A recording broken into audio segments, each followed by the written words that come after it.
तो आज मैं आपको एक अनोखी रहस्यमय कहानी सुनाऊंगा। अगर आप चैनल पर नए हैं तो अभी सब्सक्राइब कर ले तथा कहानी पूरा देखें। अंत में एक अनोखा रहस्य छुपा है। धन्यवाद। तो सुनिए। प्राचीन समय की बात है। एक गांव में केशव नाम का एक माली रहता था। केशव के पास दृष्टि तो थी, पर उसके हाथ नहीं थे। वह अपने पैरों की उंगलियों से फूलों के पौधे लगाता और उनकी सेवा करता था। उसका एक छोटा सा बगीचा था, जिसमें उसने सफेद रंग के पारिजात के फूल उगाए थे। केशव का सपना था कि वह अपने हाथों से महादेव के लिए एक माला पिरोए, लेकिन हाथों के अभाव में वह केवल फूलों को चरणों में अर्पित कर पाता था। एक दिन गांव में एक मूर्तिकार आया, जिसने पत्थर की एक बहुत ही भव्य शिव प्रतिमा बनाई। लेकिन प्रतिमा पूरी होने के बाद एक अजीब समस्या हुई। मूर्ति के गले में पत्थर का एक छेद तो था, पर कोई भी माला उसमें टिक नहीं रही थी। जो भी माला वहां डाली जाती, वह तुरंत टूटकर गिर जाती। विद्वानों ने कहा कि शायद महादेव को यह प्रतिमा स्वीकार नहीं है। केशव ने ये सुना तो उसके मन में एक तड़प उठी।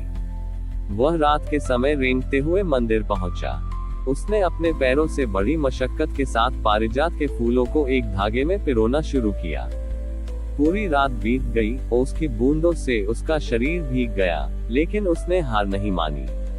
सुबह होने तक उसने एक बड़ी और सुगंधित माला तैयार कर ली। उसने अपने मुंह से माला को पकड़ा और प्रतिमा के पास पहुंचा। वह माला चढ़ाने की कोशिश कर रहा था, पर बार बार असफल हो रहा था। अंत में आंखों में आंसू भरकर उसने मन ही मन पुकारा, हे महादेव, दुनिया कहती है कि आप भोले हैं, तो क्या आप अपने इस असमर्थ भक्त की एक भेंट स्वीकार नहीं करेंगे? मुझे हाथ नहीं चाहिए, बस इस माला को अपना लीजिए। तभी मंदिर में एक अद्भुत सुगंध फैल गई। प्रतिमा से एक प्रकाश निकला और पत्थर की उस मूर्ति के हाथ धीरे धीरे जीवित मनुष्य की तरह हिले। महादेव ने स्वयं अपने हाथ आगे बढ़ाए और केशव के मुंह से वह माला ले ली। जैसे ही महादेव ने वह माला अपने गले में धारण की, वह पत्थर की प्रतिमा हमेशा के लिए उसी माला के साथ स्थिर हो गई। जब गांव वाले सुबह मंदिर पहुंचे, तो उन्होंने देखा कि केशव महादेव के चरणों में सुख की नींद सो रहा था और उसके कंधे पर महादेव का एक वरदहस्त आशीर्वाद का हाथ छपा हुआ था। उस दिन के बाद केशव के पैर ही उसके लिए दिव्य यंत्र बन गए और उसकी बनाई हर माला महादेव के गले की शोभा बनने लगी। ये कहानी हमें सिखाती है कि शरीर की अक्षमता भक्ति के मार्ग में बाधा नहीं है। महादेव को सुंदर हाथ नहीं, बल्कि वह सुंदर भाव चाहिए जो किसी भी कमी को पूर्ण बना देता है। केशव की इस अनन्य भक्ति की चर्चा जब चारों ओर फैली, तो दूर दूर से लोग उस जीवंत प्रतिमा के दर्शन करने आने लगे। लेकिन केशव के मन में अब भी एक छोटी सी चीज बाकी थी।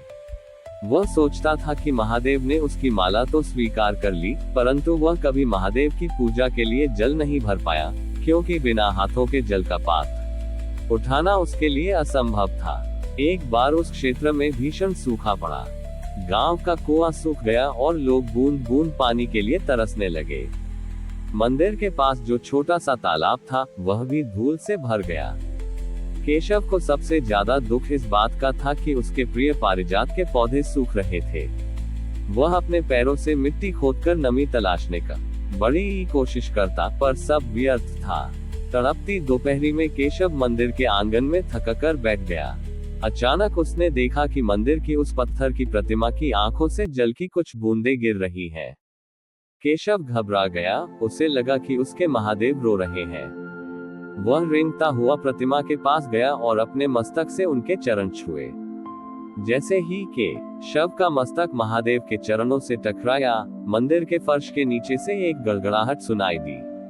प्रतिमा के ठीक नीचे से जल की एक पतली सी धारा फूट पड़ी। वह साधारण जल नहीं था, उसकी सुगंध ठीक वैसी ही थी जैसी केशव के पारिजात के फूलों की थी। केशव ने देखा कि वह जल की धारा खुद ब खुद उसके बगीचे की ओर बहने लगी। देखते ही देखते सूखे हुए पौधे फिर से हरे हो गए और उन पर हजारों की संख्या में फूल खिल उठे। तभी एक आकाशवाणी हुई, पुत्र केशव, जिसने अपने आंसुओं से मेरी प्रतिमा को सींचा, उसके बगीचे को मैं कभी सूखने नहीं दूंगा। तुम्हारे हाथ नहीं है तो क्या हुआ? आज से यह शिव धारा स्वयं तुम्हारे पौधों को सींचेगी।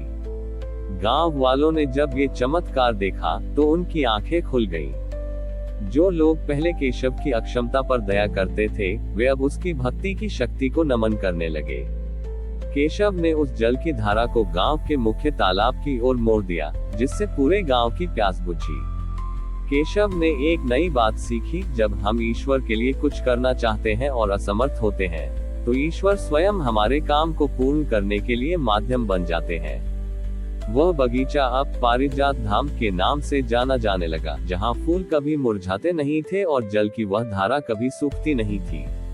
सच्ची भक्ति केवल अपने उद्धार के लिए नहीं होती, वह समस्त सृष्टि के कल्याण का मार्ग प्रशस्त करती है। हमारी और भी आध्यात्मिक एवं अनोखी कहानियां देखने के लिए हमारे चैनल पर जाएं तथा धार्मिक एवं पौराणिक अनोखी कहानियां हमारे चैनल पर है। कृपया जाके देखें तथा हमारे चैनल को सब्सक्राइब करके रखें और वीडियो लाइक जरूर करें। धन्यवाद।